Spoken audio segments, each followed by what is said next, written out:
Jackie, it's absolutely flabbergasting. It is absolutely flabbergasting. And what he's relying on is just like what we were talking about with Dennis, when Dennis was saying, why would people vote this way when they know they're being lied to? Because they want to believe those lies.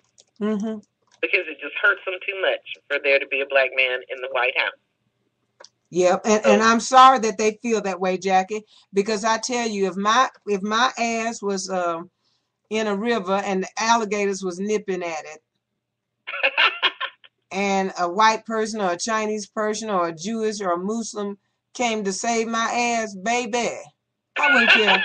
I wouldn't care what color you were. I wouldn't care if you were a Jew or a Muslim with 3 horns. Yes. You come to save me, I'm on board. Yes. And how in the world do you continue to say that that the country is not getting better as the unemployment rate drops? Now the president has created over 5 million jobs. Yes. Has helped to bring back 5 million jobs. Yes, and I mean, and you personally know a couple of people who just recently got jobs, don't you? Yes, I do. Thank you very much. And Jackie, it's unbelievable to me that people wouldn't recognize that. And I believe that people do recognize that. Yeah, well, yes, people do. And he wouldn't be working Ohio and Michigan so hard if he thought that he had it all sold up. Oh, absolutely. If he thought he had it in the bag. Yeah. And, what's interesting about Michigan, too, is, they had taken their resources out of Michigan. Mm-hmm. And so now they're back because they see that they really need to try and contest all these states. Mm-hmm. And President Obama, they keep saying, well, the Romney ground game is better than John McCain's was. John McCain's was non-existent. Okay, so I guess it is better if he's got 13 campaign offices and Barack's got 60 or 70 in Ohio. I guess that is considered better because John McCain didn't have any, and he didn't even know how to write his name on the internet.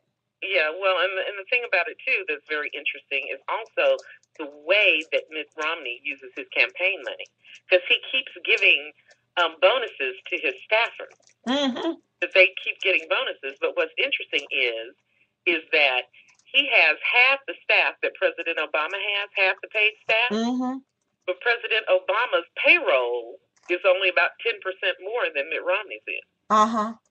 Well, Jack, I guess you do have to pay somebody, give somebody a bonus that's putting their whole life's reputation on the line. Because the lies that, now, and I don't know if he's telling them people, okay, it's a lie, no, tell it anyhow. I don't know if he's telling them the lie or if they just lying, cause they saying, hey. Well, now, Brenda, listen. The first of all is that they have to have the campaign's blessing to do what they do.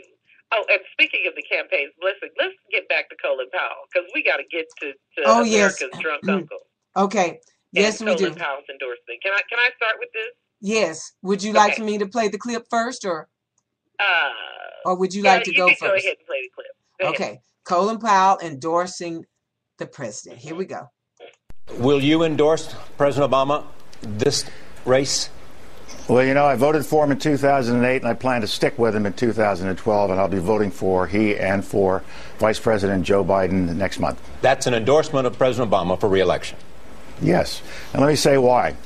When he took over, the country was in very, very difficult straits. We were in one of the worst recessions we had seen in recent times, close to a depression. The fiscal system was collapsing. Wall Street was in chaos. We had 800,000 jobs lost in that first month of the Obama administration, and unemployment would peak a few months later at 10%. So we were in real trouble. The auto industry was collapsing. The housing industry was starting to collapse, and we were in very difficult straits. And I saw over the next several years stabilization come back in the financial community. Housing is now starting to pick up after 4 years. It's starting to pick up. Consumer confidence is rising. And so I think generally we've come out of the dive and we're starting to gain altitude. It doesn't mean we are problem solved. There are lots of problems still out there. The unemployment rate is too high. People are still hurting in housing. But I see that we are starting to rise up. I also saw the president get us out of one war, start to get us out of a second war, and did not get us into any new wars. And finally, I think that the actions he has taken with respect to protecting us from terrorism have been very, very solid. And so I think we ought to keep on the track that we are on. With respect to Governor Romney, I have the utmost respect for him, but as I listen to what his proposals are, especially with respect to dealing with our most significant issue, the economy, it's essentially let's cut taxes and compensate for that with other things. But that compensation does not cover all of the cuts intended or the new expenses associated with defense. Okay, Jackie, so Colin Powell, everybody respects him. Yes. Everybody trusts him. Yes. And the Republicans will only wish that he would run for president for them. Yes. Which I don't think that he'll ever do. Now go ahead. I don't think so. And what made Colin Powell's endorsement so significant is because he laid it out. And he explained his reasons for endorsing President Obama. Mm-hmm. And he also explained why he was concerned about Mitt Romney in the Oval Office. Mm-hmm. Now, we were just talking about putting stank in the game, right? Yes, putting stank in the game. Okay, so the next day after Colin Powell's endorsement, America's drunk uncle Johnson came out and said that the only reason that Colin Powell was endorsing President Obama was because they're both black. And he said to the interviewer, look at him. You know, what's with these Republicans that look at him? You know, it's like, what's his name? Scott Brown. Yeah, and Elizabeth Warren. Look at her. You know, I mean, like you can tell so much just by looking at people. You know, Yeah. heard that you can't judge a book by its cover. Okay, but anyway, America's drunk uncle came out now, and I want to say that John Sununu is a surrogate for the Romney campaign. He works for the Romney campaign. That's right. All right. So then he comes out shortly after that, and he disses Colin Powell. Then after everybody has something bad to say about him, you know, he comes out the next day talking about how much he respects Colin Powell and how he and Colin Powell are friends, and he's sure that the only reason he would endorse President Obama is because of his policies. Of course. That's my friend. Colin Powell, I would never say nothing about Colin Powell. That's my friend.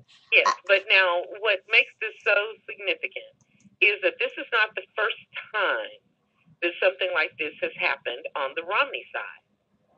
And Mitt Romney has been working very hard. I call it the cunning use of racist sentiment. Yes, Jackie. Because he wants to be able to use this racist sentiment, but he doesn't want to get any on him. So he has folks that go out. He's got John Sununu, and he has Newt Gingrich, you know, food stamp president, welfare queen. Black kids should be janitors in their schools, blah, blah, blah, blah, blah. Okay.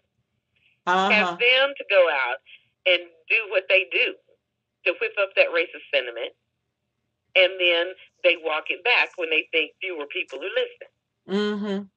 And just like that welfare commercial they did, President Obama has gutted the work requirement in welfare, which was the biggest lie you ever heard. They knew it was a lie, but they kept that ad up for a long time. A long time. And where did they run that ad mostly? In Ohio. Mm-hmm. Because they want angry white men. Yeah. That's what they want. I mean, you know, Senator Lindsey Graham said that they were having such a hard time in this election cycle because they could not create enough angry white men. Create them. Jackie, you know what I did, don't you, right? Yeah, I know. Go ahead. What is it? Who said what? Sometimes we just have to read off some of the chat room, y'all, and see live radio has joined us. It is so good to see you, baby. And he says, Mitt is a pancake. He is always flipping. And Deborah Coleman said that she would just love to see that look she just loved seeing that look on the Republican faces when Colin endorsed the president. Oh, yeah. They should have known that was coming. And, again, Jackie, now, while we're on this subject, Jackie, we have about a half hour left. I have the former chief of staff for Colin Powell. Oh, yes. And this interview is remarkable, y'all. Now, it was done by Ed Schultz of the Ed Show. And it's 6 minutes long. So we're going to take a moment and let y'all hear this whole thing. If you have not heard this, this was amazing. Colin Powell's former chief of staff. He happens to be a white man. But y'all listen to this. And when your own party said you putting stank in the game, you putting stank in the game. Here we go. Sean, thanks for watching tonight. It is big news when one of the most prominent Republicans of the Bush administration endorses a Democrat for president. Tonight, the reaction to the endorsement is making headlines as well. Colin Powell, the former general, carefully laid out his case in support of re-electing President Obama on national television yesterday morning. I think generally we've come out of the dive and we're starting to gain altitude. I also saw the president get us out of one war, start to get us out of a second war, and did not get us into any new wars. I'm more comfortable with President Obama and his administration when it comes to issues like what are we going to do about climate? What are we going to do about immigration? What are we going to do about education? I think we ought to keep on the track that we are on. The former Secretary of State ruffled some Republican feathers. The Romney campaign deployed former Governor John Sununu to respond. That's when things got ugly. When you take a look at Colin Powell, you have to wonder whether that's an endorsement based on issues or whether he's got a slightly different reason for preferring President Obama. What reason would that be? Well, I think when you have somebody of your own race that you're proud of being president of the United States, I applaud Colin for standing with him. Did you catch the first line from Sununu? Here it is. When you take a look at Colin Powell, he said, when you take a look at Colin Powell, as if it's obvious why Powell would endorse a black president, because, you see, he's a black guy too, right? This is outrageous. This morning, radio host Michael Smerconish had an interview with the president and asked the president of the United States if he was offended by Sununu's remarks. Any suggestion that General Powell would make such a profound statement in such a important election based on anything than what he thought was what's going to be best for America, I think doesn't make much sense. Well, here comes the mop-up. Sununu has now issued a statement calling General Powell a friend and says that he respects the endorsement. He says, I do not doubt that it was based on anything but his support for the president's policies. It's not exactly an apology, is it, folks? Sununu clearly stated that he thought Powell's decision was influenced by race. It's certainly not about race. It is about policy and the performance of the President of the United States over the last 4 years. General Powell doesn't think Romney is ready for the job. As for Sununu, he's just coming off as an angry old white guy who just doesn't like diversity. Let's turn to Colonel Lawrence Wilkerson, former chief of staff at the State Department during General Colin Powell's term and is currently the Pamela Harriman visiting professor at the College of William and Mary. Colonel, great to have you with us tonight. Right to the point, what do you think of John Sununu's assessment of General Powell? Ed, I have respect for John Sununu as a Republican, as a member of my party, but I don't have any respect for the integrity of the position that he seemed to codify. Look at me, Ed. I'm white. I'm not black. Colin Powell picked me because of the content of my character and my competence, as he did every Asian, Hispanic, white person, black person who worked for him when he was chairman and when he was Secretary of State. To say that Colin Powell would endorse President Obama because of his skin color is like saying Mother Teresa worked for profit. Now, do you agree with General Powell's endorsement? He is endorsing the President of the United States, and he very clearly stated why. Would you go along with that? Do you agree with that? I won't speak for him, but I will say that I thought he was rather forthright in the way he characterized it, and I agree basically with the way he characterized it.